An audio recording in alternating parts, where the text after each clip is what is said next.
What should we work on? I should still let you figure out what you want to work on, but this will help. I've opened up some of these. Yeah, we just did today was long division and synthetic division. Okay, good. I knew the synthetic division session we had the other night was going to come in handy quickly. So is that what you want to go over? Should I open that one up? Yeah. Now, does this give problems? I'm not sure. Okay.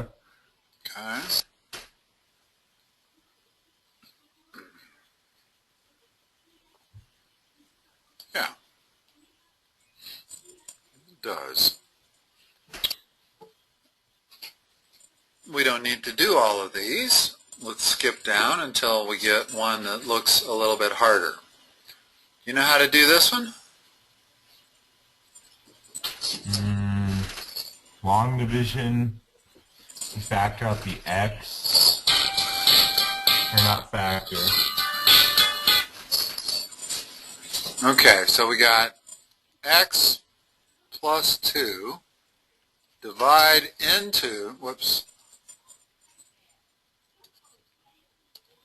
dividing into x squared plus 10x plus 16. Rather than trying to factor this, let's just do the long division. Okay, so first thing you do is you take that and divide it into that, and you write the result there. That's step one, always. So it'd be x? Now step two is you make x and you multiply both terms. So you multiply by x? That gives you x squared there. Plus 2x. Now subtract, normal. And you get 8x, and you carry down the 16. And then you'd have to multiply by 8. Now repeat. In other words, every time you get to this step, divide that into that. It goes in 8 times. Multiply 8 by both of those. Gives us a 0 remainder. There's our answer.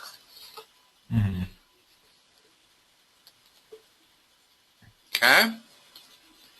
So long division with a binomial into a polynomial is not that much tougher than long division of numbers. One place that it is a little tough, let's see if they have one there. They don't. Let me make one up. Let's divide x into x squared plus 1. Okay. Now I have to do something special when I do this. What is it? You don't have an x value, so you just have to put 0x. Exactly. I have to add what's called a dummy variable. Still need my plus 1, and now I can do the problem. So tell me what to write. X. And it'd be x squared plus 2x. We have negative 2x plus 1. You have to multiply it by negative 2. You have negative 2x minus 4. And you'd have a remainder of negative 3. Remember, it's 1 minus a minus 4. So you have a remainder of 5. Right. And that remainder is expressed as a fraction. It wouldn't be, yeah. Okay. And it's plus. In other words, when x plus 2 is divided into x squared plus 1, the answer is x minus 2 plus 5 over x plus 2. That would be your answer. Okay? So that's the only trick to long division. Now let's go back and do this problem using synthetic division. Now, the difference between synthetic and long division is synthetic division eliminates the variable, because we really didn't need it, and turns it into an addition problem instead of subtracting. When you do long division, normally you're always subtracting. But instead of dividing by +2, I'm going to put the answer to that factor. In other words, if I said x plus 2 is equal to 0, x would be equal to -2. So I put that inside my little box. Up top, I put the coefficients of the polynomial I'm dividing into, 1, 10, 16. If there was a missing one, I would have to create that dummy variable also. Now I draw a line there, and I go to work. It's the first step. Carry down the 1. Second. 1 times -2 equals -2. And that gets written right there. And then now it becomes we add everything. And 8 times -2, -16. That cancels out, leaving a remainder of 0. Which tells us that it factored perfectly. And what is that factor based on this 1 and the 8? Would be x plus 8. Okay. Which was the answer we got when we did it by long division. Notice the only thing that changes is we change the sign on this 2 and we add instead of subtract. And we add because we changed the sign on that 2. And synthetic division is quite a bit easier than long division. There's no point in writing out x over and over and over again when it doesn't matter. So let's synthetically divide the next one. I think the long division's easier. It's hard for me to grasp synthetic division. Okay. Well, that probably Just means because I don't really understand how by multiplying and adding it becomes division. I get that. That And kind of throws me. it doesn't really matter if you understand how synthetic division works at all. Doesn't matter a bit.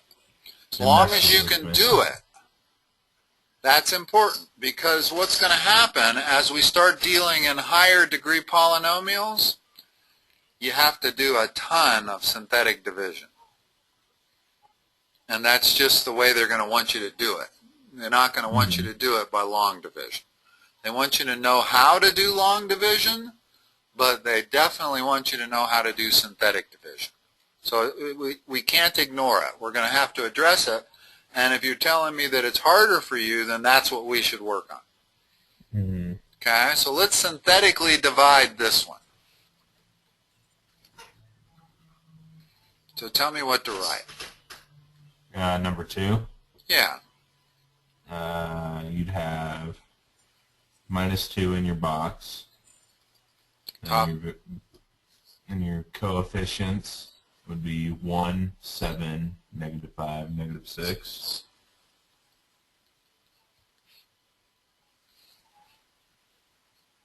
Goes here. 1 times -2. So you have 5. And -10.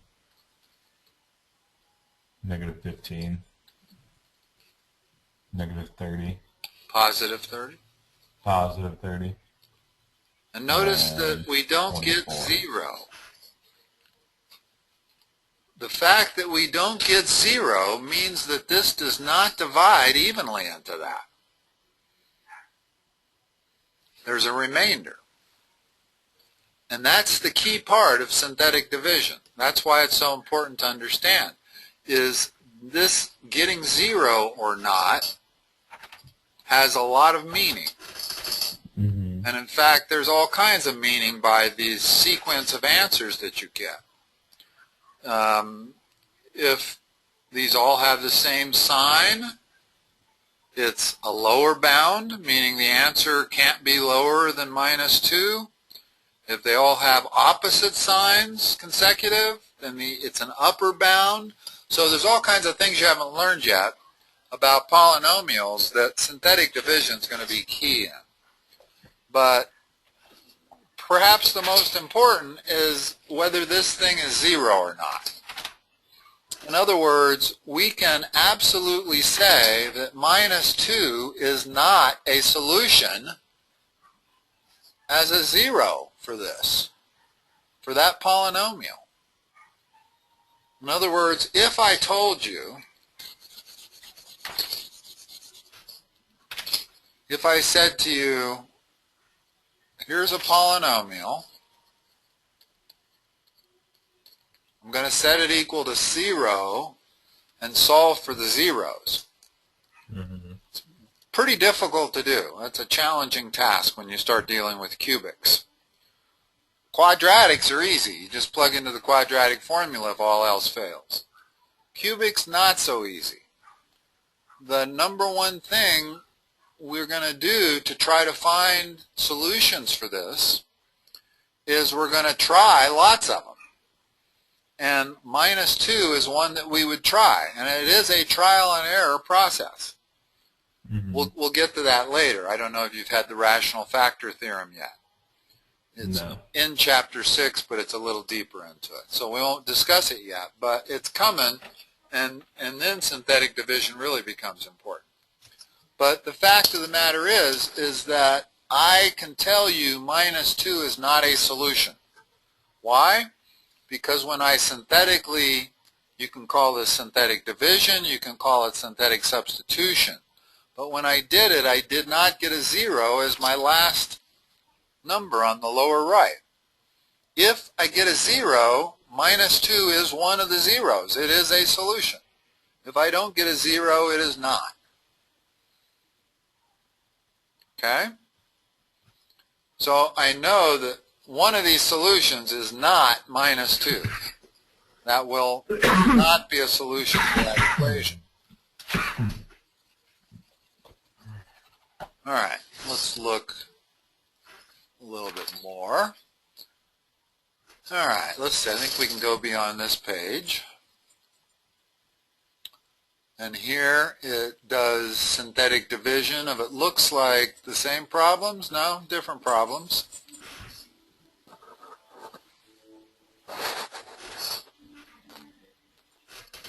You know, let's just do these as a drill. Okay. Okay? And a lot of times in math, you know, it really doesn't matter whether you really understand what's going on or not, as long as you know how to do it. And especially higher math. What goes across the top? Notice that this was being divided by x plus 1. That's why I put a minus 1 in there. Yeah. It'd be 1, 4, 1, negative 6. Okay.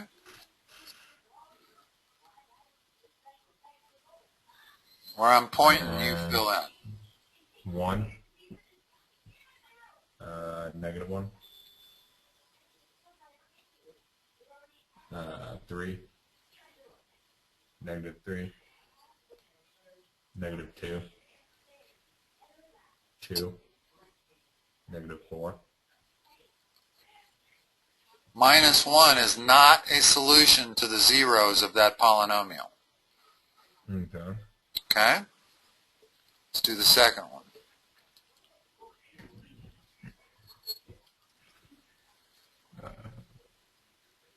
Uh, 1, negative 6, 4, negative 1.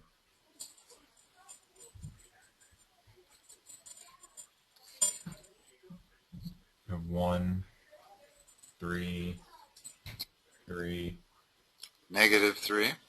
negative Where I'm 3, adding them. Okay? negative 9, negative 5, negative 15, negative 16. 3 is not a solution to the zeros of that polynomial. Okay. You know what I mean when I say the zeros of that polynomial, right? Zeros with their In other words, if I set that equal to 0 and try to solve it, that's what I mean by the zeros of that polynomial. Okay. Same reason, the same thing that if I say, what are the zeros of this polynomial? X squared minus 1? Well, I would set it equal to 0 and solve it. And when I set x squared minus 1 equal to 0 and solve it, I get x equal plus or minus 1. Those are my two solutions. So if I were to try to synthetically divide x squared minus 1 by 1, it should work. Let's divide it by 1 or minus 1. So here's 1 for the x squared, there's 0 for the x term, and there's minus 1 for the minus 1 term. Now if we synthetically divide that, we get 0 as the final term. That 0 tells me that 1 is a solution to the zeros of that polynomial.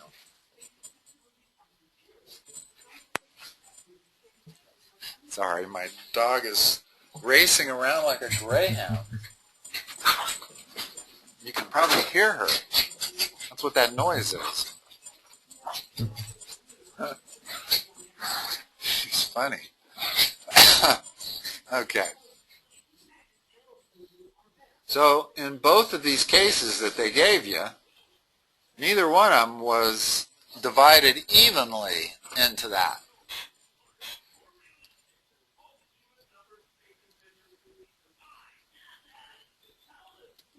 Okay.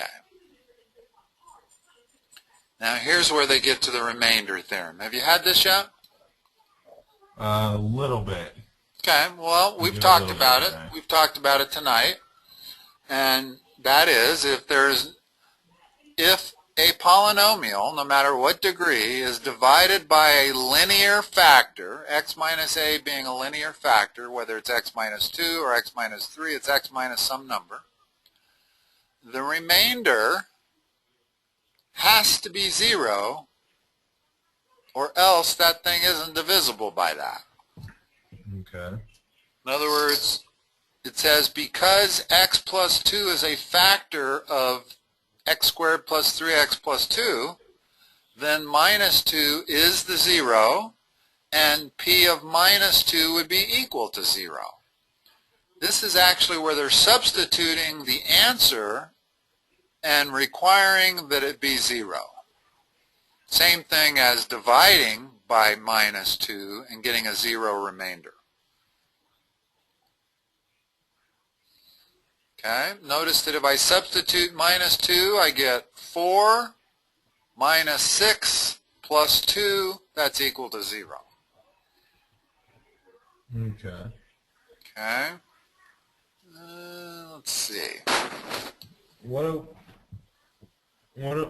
about when it says like use synthetic division in the remainder theorem to find P of A?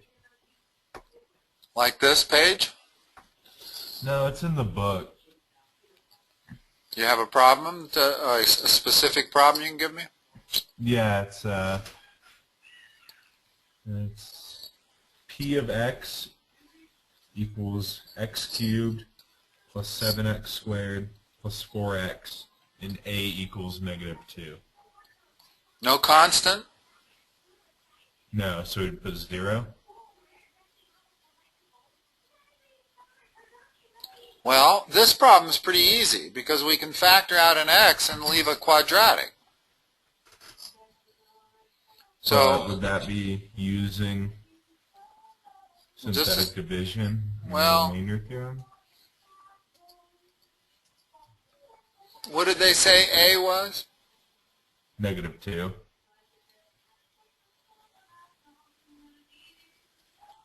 And what do they want you to do? Find P of A. Well, P of A is just P of negative 2. And all I have to do is plug in negative 2 into that equation and come up with an answer. when they say use synthetic division to do it, that'll give me the same thing. In other words, I could do p of negative 2 easy enough. It's negative 2 cubed plus 7 times negative 2 squared plus 4 times negative 2. Mm-hmm. That's a lot of math. That's minus 8 plus 28 minus 8. So that's minus 16 plus 28, that's 12. Okay? Now, to use synthetic, it's actually called synthetic substitution, but it's the same as synthetic division. I put my minus 2 in the box. I put my exponents across the top.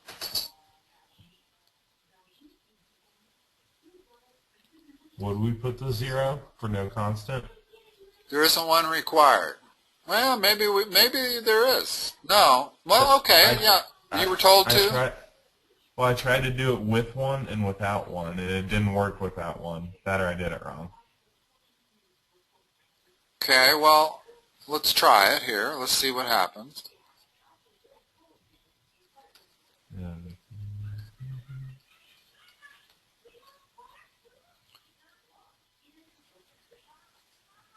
Either way, without the 0, we do not get 0 as a remainder. Uh-huh. So,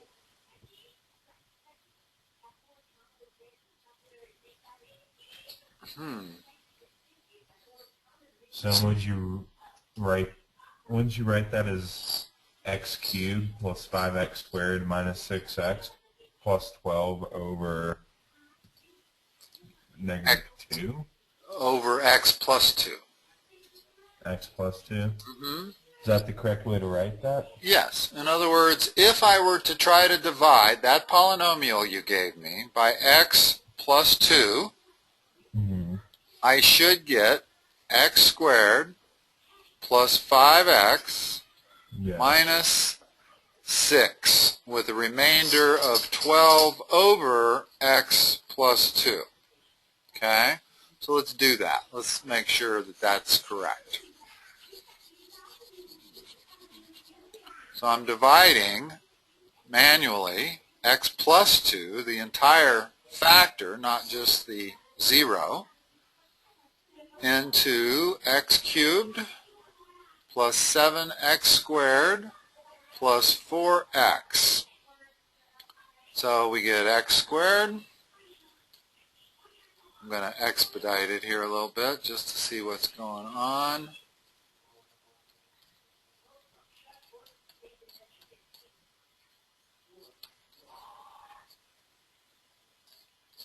Okay, we're getting this is going to work.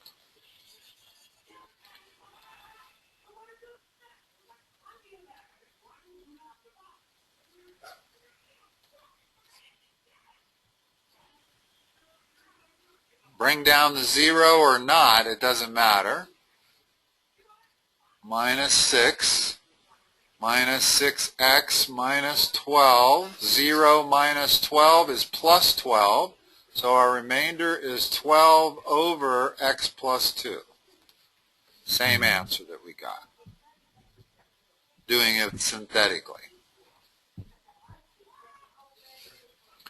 And let's see, we did have a 0 in the synthetic, didn't we? Yeah. Yeah.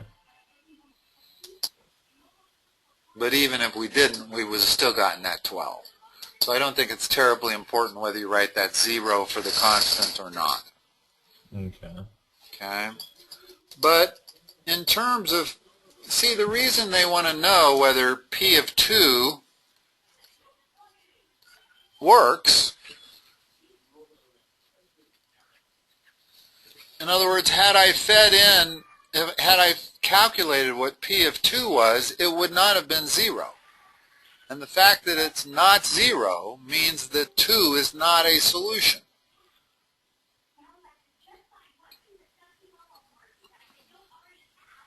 All right, this set of problems here is doing exactly what you were talking about doing. Okay. Let's do that first problem, the way they want us to do it. Find P of 3, show that A is a 0 of the function. Well, if I synthetically divide this by 3, I should get a remainder of 0, and that will show that it is. Mm-hmm. So what goes across the top? 1, -2, 0, 1, -9. Okay. Once you kind of get the hang of it, synthetic division actually goes, or substitution, it's done exactly the same way, but it goes pretty fast.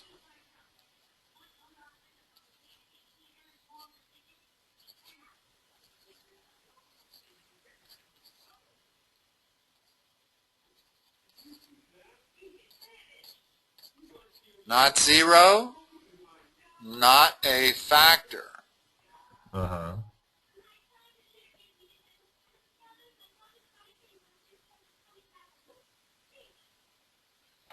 Now why did they give us this problem? If I substitute 3 in for that, I get 81 minus 2 times 27 plus 3 minus 9. That's not 0. It's 81 minus 54 plus 3 minus 9. Whatever it is, that's not 0. So 3 was not a solution. It is not a 0 of the function because the remainder is not 0. And we proved it by synthetic division because we got 21 as a remainder.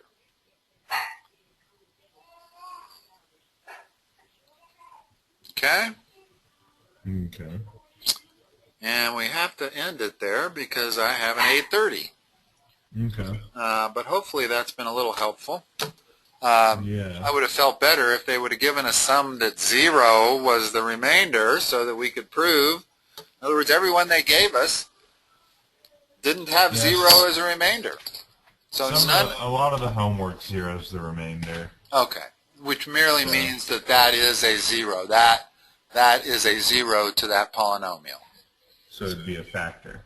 Well, the factor is x minus that. Uh-huh. In other words, you have the zeros of polynomials, which are numbers, Uh-huh. and then you have the factors of polynomials, which are x minus those numbers. If 3 was a 0, then x minus 3 is the linear factor. Okay. Okay? All right. I will talk to you. What is this? This is Wednesday. I'll talk to you next Monday. Okay. All right. Bye-bye. Have a good week.